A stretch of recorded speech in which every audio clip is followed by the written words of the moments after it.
अस्सलामुअलैकुम। मेरा नाम मोहम्मद मज़हर आज़म है और मैं डाव मेडिकल कॉलेज में सेकेंड ईयर एमबीबीएस का स्टूडेंट हूँ। आज जो हमने टॉपिक कवर करना है that is structure of female reproductive system. अच्छा, मेल रिप्रोडक्टिव सिस्टम की हमने बात की यार, वो ठीक है, थोड़ा टेढ़ा तो था but it wasn't that much complicated. जो फीमेल रिप्रोडक्टिव सिस्टम है it is much more complex. Reason is that कि इसमें ना सिर्फ इसने कोई ओवा यानी एग बनाना होता है, बल्कि इसके साथ साथ यहाँ पर इसी फीमेल के रिप्रोडक्टिव सिस्टम के अंदर ही तो बच्चे ने डेवलप करना होता है। बच्चा जिसको हम, जब वो इम्प्लांट होता है, उसका एग, उसको हम एम्ब्रियो कहते हैं। एम्ब्रियो जो है, जो फीटस जो है, वो कहाँ डेवलप होता है? वो आपके फीमेल रिप्रोडक्टिव सिस्टम के अंदर होता है। कौन से पार्ट में? इस पूरे पार्ट में। ये जो पूरा पार्ट नज़र आ रहा है इसको क्या कहते हैं? इसको हम यूट्रस कहते हैं। तो यूट्रस के अंदर आपका एम्ब्रियो इम्प्लांट हो जाता है और इसी में डेवलप होता है। तो चलें हम स्टार्ट करते हैं फीमेल रिप्रोडक्टिव सिस्टम को। पहले डायग्राम से समझाता हूँ, फिर हम इसको फेडरल से रीड करेंगे। कह रहे हैं हम अगर फीमेल रिप्रोडक्टिव सिस्टम की बात करें तो इसमें जो गोनैड्स होते हैं, ठीक है, जो गोनैड्स मेल में टेस्टिस थे, तो फीमेल के अंदर कौन है? ये ओवरी है। ये ओवरी वो गोनैड्स हैं जो कि फीमेल में के अंदर पाया जाता है।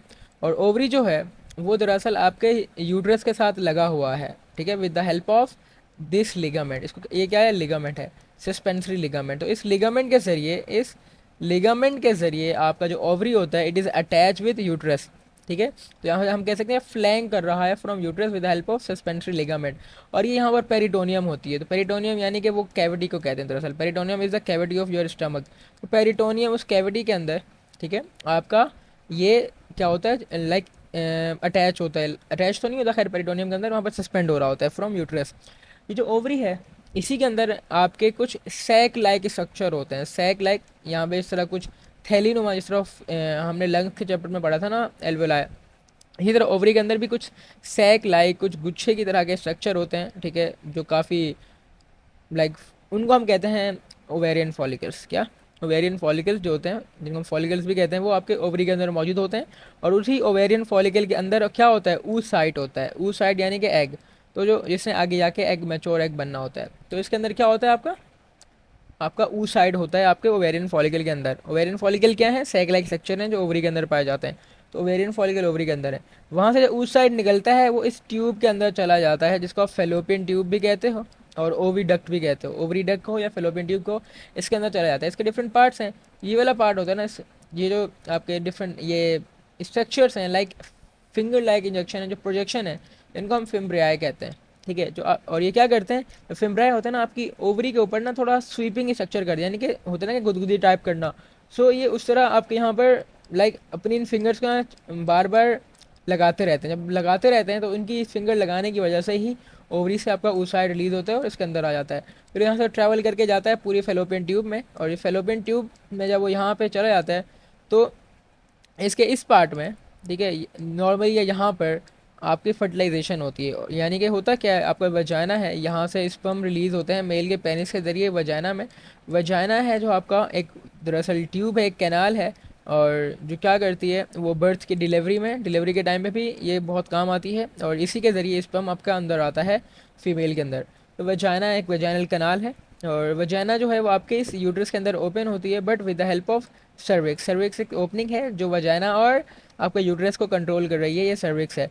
ये सर्विक्स जो होती है नॉर्मली म्यूकस के ज़रिए कवर की होती है, बंद होती है। बट जब आपकी बॉडी में ईस्ट्रोजन ज़्यादा होता है ना फीमेल की बॉडी में, तो ये म्यूकस जो है हट जाता है और रास्ता खुल जाता है। और फिर स्पर्म जो है वो यहाँ से ट्रैवल करके यूट्रस से ज़्यादा हुआ आपके यहाँ फेलोपियन ट्यूब में आ जाता है। और वो एग को क्या करता है? फर्टिलाइज़ करता है। ओवम को, उस साइड को फर्टिलाइज़ करता है। उसकी फर्टिलाइजेशन हो जाती है तो दोनों आते हैं और आपके यूट्रस के अंदर इम्प्लांट हो जाते हैं। वो जगह जहाँ पर इम्प्लांट होते हैं, लग जाते हैं, इस जगह को हम यूट्रस की वॉल कहते हैं। और जो यूट्रस की वॉल है उसके तीन पार्ट हैं। जो बाहर वाला इस पार्ट होता है, यानी कि जो बाहर वाली लेयर है, तीन लेयर्स हैं आपकी इस आपकी यूट्रस की, ठीक है। जो आउटर वॉल है उसको हम पेरीमेट्रियम कहते हैं, ठीक है, पेरीमेट्रियम कहते हैं। जो उससे अंदर वाली, ये पेरीमेट्रियम है बाहर वाली। इसके अंदर है ये मस्कुलर, जिसको हम मायोमेट्रियम कहते हैं, जो स्मूथ मसल से मिलके बनी है। और जो लेबर होती है ना, जिसमें बच्चे की बर्थ होती है, तो जो लेबर का फिनोमेना है जिसमें आपकी ये जो यूट्रस की मसल्स कॉन्ट्रैक्ट कर रही होती हैं, दरअसल वो मायोमेट्रियम की मसल से ही होती हैं, जो स्मूथ मसल्स होती हैं, जो एक रिदम में कॉन्ट्रैक्ट कर रही होती हैं और बच्चे को यहाँ से प्रोपेल करती हैं वजाइना में, और वजाइना से बच्चा बाहर, उसकी बर्थ हो जाती है। तो मायोमेट्रियम स्मूथ मसल्स हैं। और सबसे अंदर वाली लेयर, जो इनर मोस्ट लेयर है, उसको आप एंडोमेट्रियम कहते हो। और जो इसी एंडोमेट्रियम के अंदर ही एम्ब्रियो आके चिपक जाता है। और यही दरअसल एंडोमेट्रियम जो है स्पंजी होती है, यानी कि इसमें बहुत ज़्यादा फ्लूइड होता है, जूसी होती है। और जो एंडोमेट्रियम है इसको जो स्पंजी स्पंजी होती है, जूसी होती है, इसमें डिफरेंट ब्लड वेसल्स बहुत ज़्यादा पाई जाती हैं, इसमें नॉरिशमेंट बहुत ज़्यादा होती है फॉर एम्ब्रियो। जब एम्ब्रियो इससे चिपक जाता है तो एंडोमेट्रियम ही इसको सारा खाना वगैरह सप्लाई करती है, बिकॉज इसके अंदर ब्लड कैपिलरीज मौजूद होती हैं। तो एम्ब्रियो आके आपके कहाँ चिपकता है, एंडोमेट्रियम के ऊपर चिपकता है, ठीक है।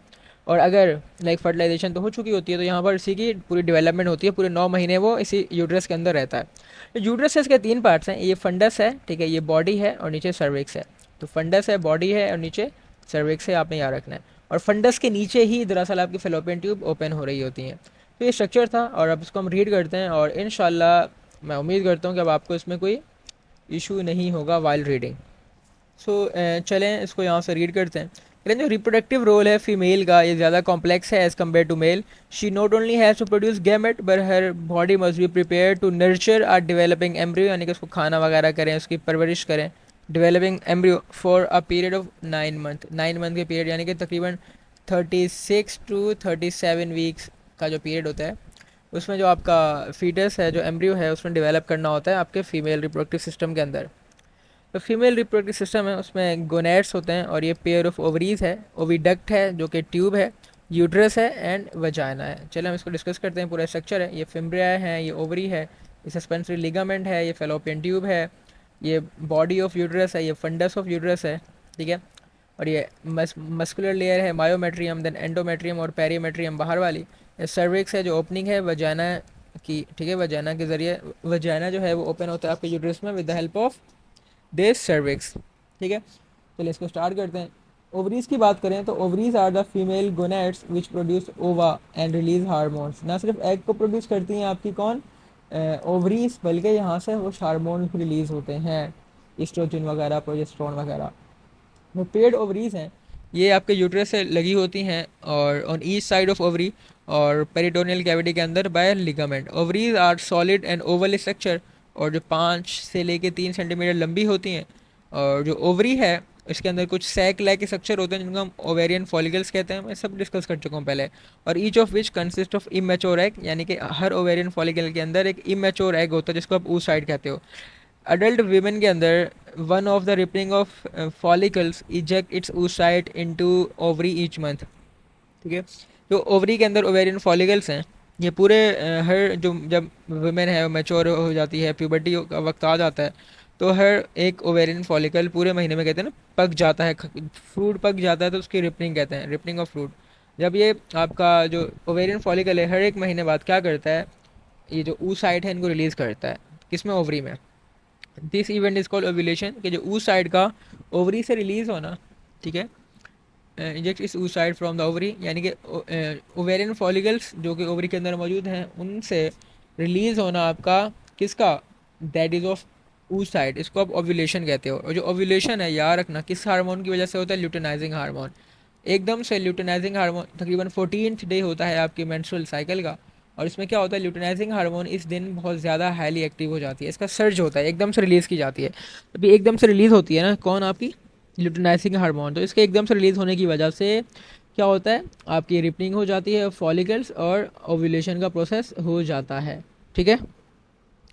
और इसके साथ साथ जो ओव्यूलेशन है ना, जब ये हो जाती है, जो रप्चर्ड फॉलिकल होता है जिसने oocyte निकाल दिया है अब खाली है, जो खाली आपका फॉलिकल है वो डेवलप हो जाता है into glandular structure called corpus luteum. ये कॉर्पस ल्यूटियम है, इसके अंदर से आगे हम पढ़ेंगे कि प्रोजेस्टेरोन हार्मोन है वो रिलीज़ होता है, जो कि यानी कि इसके अंदर ओवरी के अंदर यहाँ पे मौजूद है आपका कॉर्पस ल्यूटियम, यहाँ से प्रोजेस्टेरोन हार्मोन रिलीज़ हो रहा है, वो जो जाता है जो एंडोमेट्रियम होता है ना इसको डेवलप करता है, इसको प्रोटेक्ट करता है, इसको यानी कि बचा के रखता है कि ऐसा ना हो ये शेड ना हो जाए, क्योंकि इसको पता है कि अब फर्टिलाइजेशन हो गई है। तो जब फर्टिलाइजेशन हो जाती है कॉर्पस ल्यूटियम यहाँ पर रहता है और क्या करता है, इस एंडोमेट्रियम को सपोर्ट करता है, नॉरिश करता है, ठीक है। और जो रप्चर्ड फॉलिकल्स हैं जो oocyte को रिलीज़ कर देते हैं, इसके बाद ये कॉर्पस ल्यूटियम में चेंज हो जाता है। तो ओविडक्ट हैं, ये form the initial part of female reproductive system और they receive the ovulated oocyte from, ठीक है, from the ovary and are the site where fertilisation occurs. जो फर्टिलाइजेशन है वो आपकी ओविडक्ट यानी फेलोपियन ट्यूब के अंदर ही होती है, ठीक है। और एक oviduct is about 10 centimetre long, ये एमसीक्यूज का पॉइंट है, और ट्रांसफर करती है ओवम को from ovary toward the uterus, और उस side is carry toward uterus, जो उस साइड होता है उसको आप यूट्रस की तरफ लेके जाते हो। ठीक है। यूट्रस एक वॉर्म या होलो मस्कुलर ऑर्गन है, जो यूट्रस की बार बार बात कर रहा था, ये वॉर्म लाइक मस्कुलर ऑर्गन है, और ये एक इन्वर्टेड पियर की फॉर्म में है, पियर यानी जो पियर होता है उस इन्वर्टेड पियर की फॉर्म में पियर शेप्ड है इस तरह। ठीक है, ये पियर शेप्ड है और इन्वर्टेड पियर शेप्ड है, और इसके 3 पार्ट्स हैं, फंडस है, बॉडी है और सर्विक्स है। ओविडक्ट जो है कह रहे हैं यूट्रस में ओपन होती है just below the fundus, fundus के नीचे देखो यहाँ पर ये फंडस है, और बॉडी ऑफ यूट्रस में फंडस है, फंडस के नीचे ही ये आपकी ट्यूब ओपन हो रही है, दैट इज़ फेलोपियन ट्यूब। ठीक है। और इसकी जो आपकी यूट्रस है उसकी डिफरेंट पार्ट्स हैं, हमने इसको भी डिस्कस किया है कि 3 लेयर्स होती हैं। पेरीमेट्रियम आउटर लेयर होती है जो थिन होती है, myometrium middle thick muscular layer होती है जो स्मूथ मसल से मिलकर बनती है, और चाइल्ड बर्थ में इसकी कॉन्ट्रैक्शन होती है जिससे बेबी जो है प्रोपेल हो जाता है फ्रॉम द मदर्स बॉडी। इसके साथ साथ जो हमने बॉडी की बात, फंडस की बात की, बॉडी के अंदर एंडोमेट्रियम होता है जहाँ पर एम्ब्रियो पूरा डेवलप होता है। सर्विक्स एक ओपनिंग है जो वजाइना से होती है इनटू द यूट्रस। ठीक है। और जो एंडोमेट्रियम है ये इनर स्पंजी लेयर है, यूट्राइन कैविटी की स्पंजी लेयर है, और अगर फर्टिलाइजेशन हो जाती है ना तो जो यंग एम्ब्रियो होता है is implanted into the endometrium. अगर फर्टिलाइजेशन होगी तभी आपका एम्ब्रियो जो है वो एंडोमेट्रियम में आके चिपकेगा और वहाँ पे रहता है टिल इट्स डेवलपमेंट। जो मेन फंक्शन है यूट्रस का, it is to receive, retain and nourish fertilize ovum. जो फर्टिलाइज ओवम है जिसको आपके स्पर्म ने फर्टिलाइज किया है, ये जो आपकी एंडोमेट्रियम है, जो यूट्रस है, सॉरी जो यूट्रस है उसको रिसीव करता है फर्टिलाइज ओवम को, नॉरिश करता है, प्रोटेक्ट करता है। तो सर्विक्स है कह रहे हैं कि नैरो एंट्रेंस है to the uterus from the vagina, और it is block by a plug of mucus. लेकिन अगर एस्ट्रोजन बहुत ज़्यादा हो जाए तो ये प्लग जो है वो क्या होता है, पिघल जाता है। Vagina is a thin walled 8 to 10 centimetre long tube और extend from cervix to the body exterior. Vagina जो है 8 से 10 सेंटीमीटर लॉन्ग ट्यूब होती है, और ठीक है, और यूट्रस है, बल्कि सॉरी जो फेलोपियन ट्यूब थी वो 10 सेंटीमीटर थी। वजाइना भी 8 से 10 सेंटीमीटर लॉन्ग होता है और एक्सटेंड करता है from cervix to the body exterior.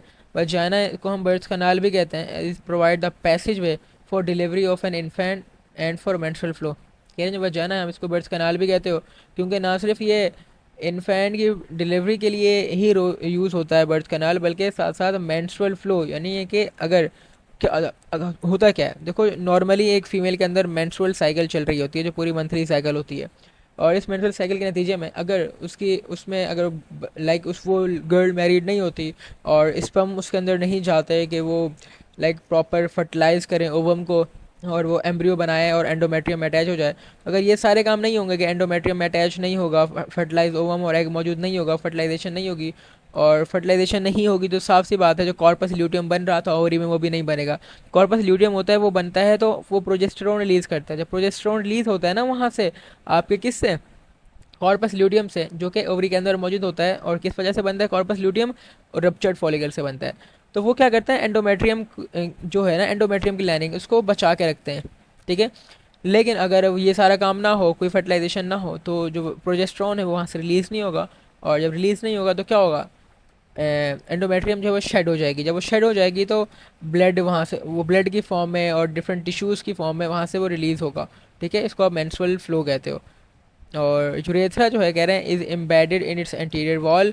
Urethra होता है वजाइना की आगे वाली वॉल में मौजूद होता है, यानी कि मेल के अंदर भी यूरेथ्रा है, फीमेल के अंदर भी है, बट फ़र्क क्या है, मेल में ज़्यादा डेवलप होता है पेनिस की फॉर्म में। ठीक है। और तो ये था हमारा टॉपिक, ठीक है, जिसमें मैंने डिस्कस किया है फीमेल रिप्रोडक्टिव सिस्टम के स्ट्रक्चर को डिटेल में। नेक्स्ट टॉपिक होगा हमारा oogenesis का, जो छोटा सा टॉपिक होगा, और इंशाल्लाह उसके बाद हम डिस्कस करेंगे हमारी फीमेल रिप्रोडक्टिव साइकिल को। ठीक है, तो फिर इंशाल्लाह मिलते हैं नेक्स्ट वीडियो में, और तब तक के लिए अल्लाह हाफ़िज़।